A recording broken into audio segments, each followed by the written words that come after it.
Bien, esta es la primera presentación del tema 6 de fuerzas. En este tema nosotros vamos a seguir explorando diferentes tipos de fuerzas y recordar que el objetivo era hacer problemas de dinámica del movimiento circular. Es decir, que nosotros en realidad lo que pretendemos hacer es hacer este tipo de problemas de dinámica del movimiento circular. ¿Sí? Entonces, para ello nosotros conocemos una fuerza. Hasta ahora hemos visto la fuerza normal, hemos visto la fuerza de la tensión y también hemos visto la fuerza de fricción. Nos faltan por ver, si os dais cuenta, la fuerza electromagnética, la fuerza elástica y la fuerza gravitatoria, ¿vale? Cuando tengamos vistos los 6 tipos de fuerzas diferentes, los querremos ver actuando como fuerzas centrípetas en un problema de dinámica del movimiento circular, ¿vale? Este tema lo que hace es acabarme de presentar las fuerzas que nos faltaban por ver. La fuerza de rozamiento aparece aquí, pero tened en cuenta que nosotros ya lo hemos visto en el tema 5. Por tanto, nada, queremos hacer problemas de dinámica del movimiento circular, ¿sí? Y para eso necesitamos los 6 sospechosos habituales, los 6 tipos de fuerzas que pueden estar ejerciendo de fuerza centrípeta, ¿sí? Dentro de este tema solamente hay una cosa aparte de este gran objetivo, que es esta parte de aquí que me habla de las 4 interacciones fundamentales. Lo tenemos en la sesión 2 y es de tipo totalmente teórico, ¿sí? Bien, dinámica de movimiento circular. El meollo, lo importante es que nosotros tendremos un objeto girando y siempre que tengamos un objeto girando, ese problema se podrá plantear como un problema de dinámica de movimiento circular. Una vez nos hemos dado cuenta de que el problema es de dinámica de movimiento circular, lo siguiente es preguntarse quién es el que está haciendo, en este caso, de fuerza centrípeta. Recordad que la fuerza centrípeta no es una fuerza aparte que tenga su fórmula, tiene su fórmula, ¿vale? Pero no es una de las 6 fuerzas, sino que la fuerza centrípeta es un papel que puede estar ejerciendo cualquiera de esas 6 fuerzas, ¿vale? Aquí en este caso, por ejemplo, en este ejemplo que tenemos aquí, tenemos la Luna dando vueltas en torno a la Tierra y si está dando vueltas es porque hay una fuerza que la hace girar y esa fuerza es una fuerza centrípeta. ¿Quién está ejerciendo el papel de fuerza centrípeta en este caso? Pues bueno, en este caso es una fuerza de tipo gravitatorio que vincula a la Luna con la Tierra, que es la que hace que a través de esa atracción gravitatoria la Luna se mantenga dando vueltas, ¿sí? Recordad que si algo está dando vueltas es porque hay una fuerza que lo desvía. Si no existiera una fuerza, recordad que según la primera ley de Newton los objetos tendrían que seguir en línea recta. Vamos a ver esto en la diapositiva siguiente, que es una diapositiva ya de texto, ¿vale? ¿Qué tenemos que saber de los problemas de dinámica de movimiento circular? Pues bueno, que para que un cuerpo se desvíe hace falta que haya una fuerza que lo esté desviando. Insisto, según la primera ley de Newton, cualquier objeto mantendrá su estado de movimiento si no actúa ninguna fuerza sobre él. Eso quiere decir que si está en reposo, seguirá en reposo, pero si se está moviendo, se mantendrá moviendo con movimiento rectilíneo. Vale, pues en un problema de movimiento circular, el movimiento no es rectilíneo y por tanto tiene que haber una fuerza que provoque esa curvatura. Vale, como veis aquí, esta fuerza es la fuerza centrípeta o fuerza normal. A partir de ahora nosotros le llamaremos siempre fuerza centrípeta para no confundirla con la normal que ejerce en las superficies.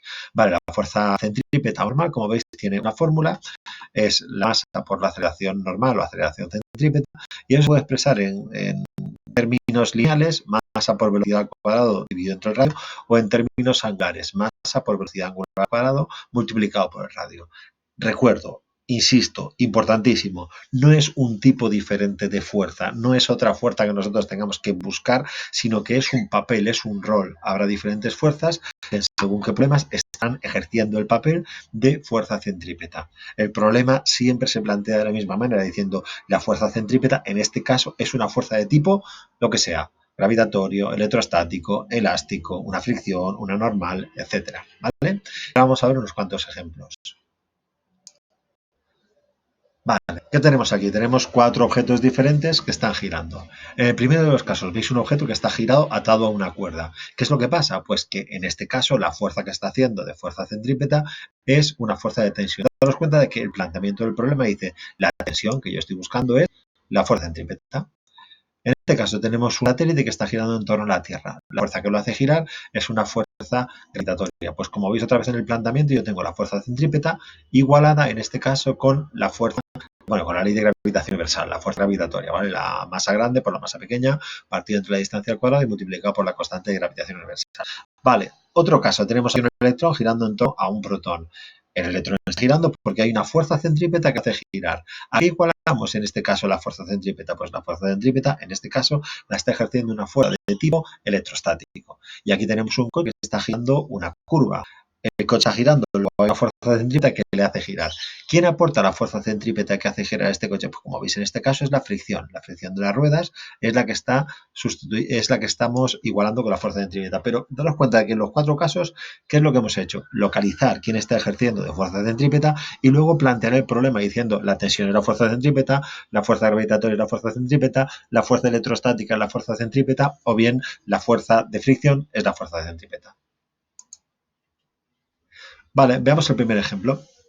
En el primer ejemplo nos hablan de un ciclista, dice un ciclista de masa 100 kilogramos, primer dato que me dan, la masa, toma una curva de 50 metros de radio, siguiente dato, ¿vale? A una velocidad de 10 metros partido por segundo, es el tercer dato que me dan. Me preguntan, determina su aceleración, determina su velocidad angular, determina la fuerza de fricción que ha de hacer el asfalto sobre las ruedas para que puedan dar la curva. En este caso, tenemos un objeto que está girando, que es el ciclista con su bicicleta, y el que está ejerciendo de fuerza centrípeta es la fricción que las ruedas y el asfalto se ejercen mutuamente, ¿vale? Luego me piden que determine también cuánto vale el coeficiente de fricción. Vale, muy bien, entonces os voy a dar un tiempecillo para hacerlo y para que lo podáis hacer os voy a cantar una canción. Venga, va. If you don't know me right now, you will never, never, never know me. Bueno, en realidad es broma, ¿vale? El ejercicio os lo he resuelto y lo tenéis aquí a continuación. No le voy a dedicar mucho tiempo, está súper resuelto y súper explicado. Por tanto, cogéis, lo miráis y si tenéis alguna duda, pues ya sabéis, me contactáis, ¿de acuerdo? Vale, el siguiente ejemplo me vuelvo a hablar de un objeto que está girando, en este caso un objeto de 50 gramos. Dato, la masa. Gira atado a una cuerda de 20 centímetros de longitud. Esa longitud de la cuerda me da el radio de giro, que es el dato que yo tengo que buscar, ¿vale? Y me dice que gira a una velocidad constante de 4 metros por segundo sobre una mesa en la cual me dicen que no existe fricción. Por tanto, ¿qué está haciendo girar el objeto? En este caso, otra vez, tenemos un objeto que está girando. ¿Quién es el responsable de este giro? Pues es la cuerda. Si no estuviera la tensión que está ejerciendo esa cuerda, este objeto no giraría. Entonces, cosas que me preguntan, pues a la vez, como antes, la aceleración normal, tengo datos para hacerlo, tengo la velocidad, tengo el radio, sé que la aceleración normal sale, la velocidad angular, como tengo el radio y tengo la velocidad lineal, puedo sacar la velocidad angular, la tensión de la cuerda, en este caso la tensión de la cuerda la voy a saber calculando la fuerza centrípeta. Diré, la tensión es igual a la fuerza centrípeta y la fuerza centrípeta la calculo con su fórmula. Y luego, fijaros, dice, si la cuerda soporta una tensión máxima de 590 newtons, ¿con qué velocidad tendríamos que hacer girar el cuerpo para que la cuerda se rompa? ¿Qué es lo que vamos a hacer en esta ocasión? Pues impondremos que la tensión vale 590 newtons y ahora la fuerza centrípeta ya no la sé, hay una fuerza centrípeta que provoca esos, que es igual a esos 590 newtons y imponiendo que esa fuerza centrípeta pues vale lo mismo que la tensión, 590 newtons, despejaré cuánto vale la velocidad. Lo tenéis hecho en la diapositiva siguiente. Aquí la tenéis, ¿vale? Bueno, siguiente cosa.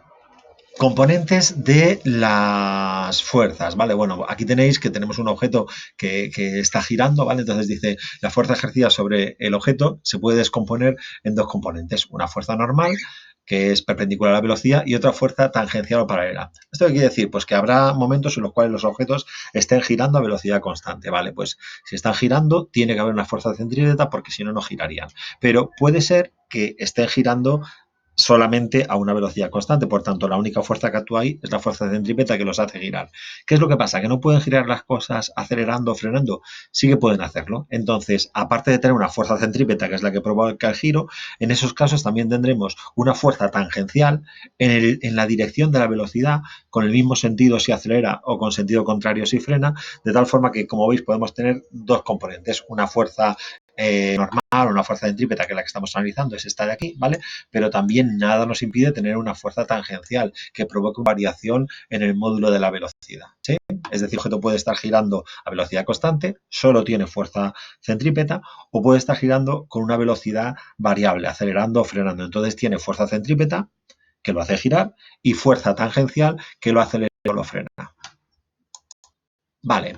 En ejemplo 3, lo que me estaban preguntando, bueno, están hablando un poco de los componentes de las fuerzas, ¿vale? Es decir, aquí justamente habla de esto, ¿vale? Tenemos una locomotora que tiene una masa de 3.500 kilogramos. Este es el dato de la masa. El radio de curvatura son 100 metros, ¿vale? Este es el otro dato que tenemos. El radio de curvatura es este de aquí, ¿sí? Dice que tarda 12 segundos, tiempo, en hacer un cambio de la velocidad desde 4 hasta 10 metros por segundo. ¿Vale? Entonces, dice, calcula cuánto vale la aceleración tangencial. Tengo la variación de velocidad y tengo el tiempo, así que calculo sin problemas la aceleración tangencial. Calcula cuánto vale su aceleración normal. Y como veis, me dicen la aceleración normal y la total, pero al final de la curva. La aceleración normal no me la pueden preguntar en toda la curva como la anterior, porque la aceleración normal va cambiando, cambia la velocidad, por todo. Como veis, me fijan un punto, el final de la curva. Entonces ahí calculamos la aceleración normal, la aceleración tangencial es la misma de la parte anterior, ya la tengo calculada, y con esas dos, pues calculamos la aceleración total. Y luego me pide el típico esquema de fuerzas. Es como el esquema que hay de aceleraciones que hacíamos, pero en este caso como fuerza. Fijaros, está aquí, ¿veis? Es un esquema donde tendríamos la fuerza centrípeta, la fuerza tangencial y esta será la fuerza total, equivalente al que hacíamos con las aceleraciones. Vale, venga, que nos fue un poquito.